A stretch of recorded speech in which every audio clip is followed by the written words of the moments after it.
Hey, I'm Corey Jacobsen, and I've been hunting elk on public land now for almost 40 years. And learning the language, knowing what to say, when to say it, how to say it, can be intimidating.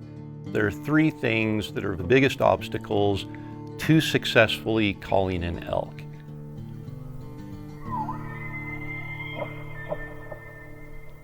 The first one is, how do I call in elk when I'm hunting alone? If you have a partner, it makes it so much easier to call in elk. But when you're by yourself, you're now the caller and the shooter. The second thing is, how do you call in elk that are vocal but keep moving away from you? So the old bugle and run elk. How do you get that elk to come in, or how do you get close to that elk, close enough to be able to get a shot? And the third topic as a challenge that I hear most frequently is, I'm hunting in open country and the elk always hang up at 200 or 300 yards. How can I get the elk in closer? So I want to talk about all three of these challenges and what we can do to overcome them to help us fill our elk tags this fall.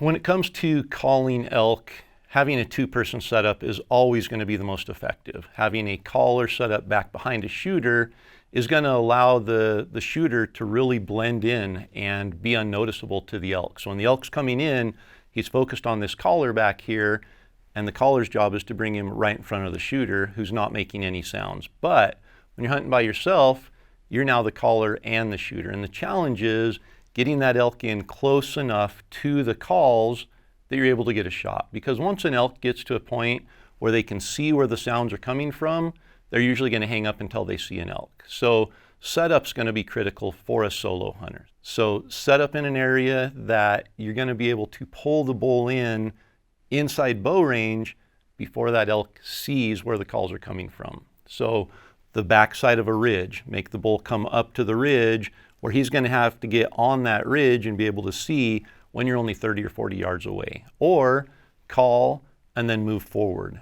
So if you're calling, move forward, the bull's coming in expecting to see an elk back where the call came from, but now you're 30 or 40 yards ahead. And terrain is going to really dictate whether you're able to do that or not. If you're in open country, it's going to be hard to call and then move forward without getting spotted. And if you can't move, a lot of times you can throw your sounds back behind you. So basically becoming a ventriloquist where you're making the sounds sound like they're coming from back behind you when in actuality they aren't. So you're basically becoming a caller back behind and a shooter up in front with one person in one location. So if I'm wanting that elk to think that I'm actually farther back than I am, I can just broadcast my calls by simply turning my head for a cow call and giving a muffled cow call.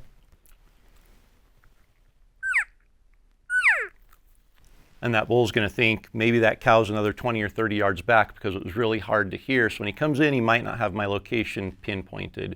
For a bugle, if the bull's out there a little bit farther and I think a bugle's going to be effective, a lot of times I can just pick up the bugle tube and point it straight away. If I want the bull to come in off to my right, I can point the bugle tube to the right and broadcast my sound that way. And they're really good at pinpointing sound. They can tell fairly well where that sound's coming from, even if you are pointing out. But by turning it behind you, it's going to sound like it's farther away. So they're going to be able to pinpoint that line, but they're going to think you're farther back than you are. So if you just turn bugle straight away, that bull a lot of times is going to come in looking for elk back behind where you are. The problem with that is sometimes he's going to come in straight on. So knowing the anatomy of an elk, being comfortable, or knowing that you're not comfortable with a frontal shot, because as a solo hunter, most of the time when you're calling an elk in, you're going to be presented with a frontal shot.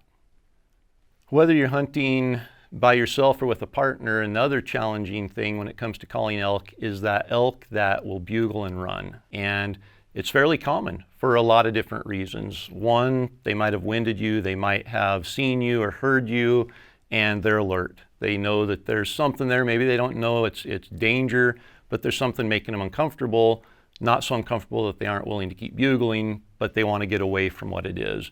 Most commonly though, typically what's happening is the herd is moving from the area that they've spent the night feeding and getting water, and now they're moving to their bedding area. And so they're on the move. So as you're moving in, you're thinking, I'm going to call this bull in, and you set up and you start calling, and that bull bugles and he keeps moving away from you. And no matter how much pressure you put on him, the bull keeps going up the mountain. And That's more just a factor of that bull wanting to keep up with his herd of cows. And he knows if he turns and comes into your calling, those cows are going to get farther ahead. There's going to be a separation there. If he loses the fight with you, he loses his cows.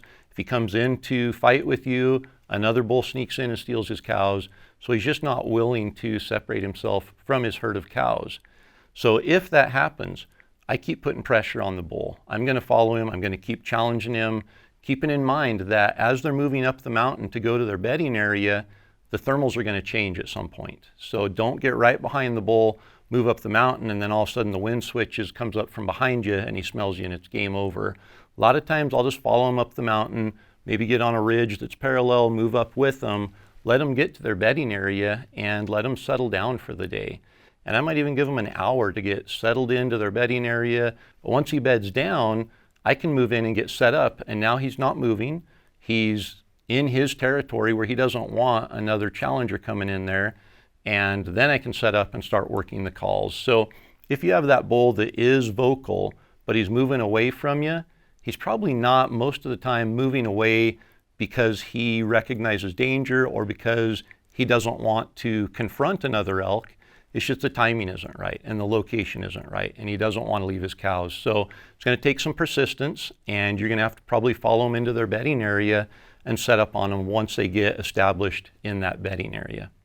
And then the third and final challenge that I want to talk about when it comes to calling in elk is how to call them in open country. And open country hunting can be tough because elk see fairly well. And while they use their nose primarily, if they're out in the open, they absolutely use their eyes, and they can spot movement incredibly well. So if you're out in the open and you're trying to call to an elk, and even if it's 300 or 400 yards across the ridge, it's going to be able to pinpoint where that sound's coming from. If it's that far out and it doesn't see an elk standing over there, it might not come in. Most times it's not going to come in because it just doesn't feel safe. And elk spend every minute of every day of their lives staying alive. That's their primary goal every second of every day. If a bull's over there and you're calling to him and he can see where the sounds are coming from but can't see you, he's not coming in. And in open country, it's just amplified that much more. So things you got to do is, again, use terrain. You want to set up in an area where the bull can't see where the sounds are coming from.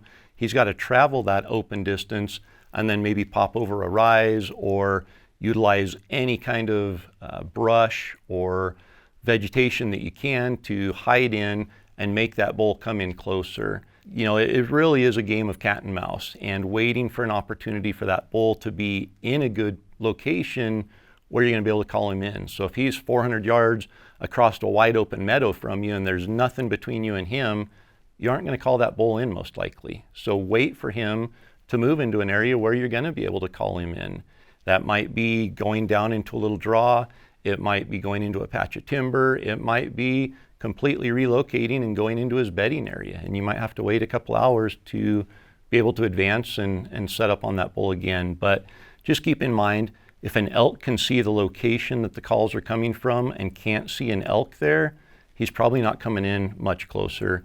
Decoys can work, but in my experience, they're not as effective as they are on an animal like a turkey. With an elk, sometimes they'll see a decoy and come into it. Sometimes they'll see a decoy and absolutely leave. So it's probably better to let them get into an area where they're more callable and where you're going to have better success.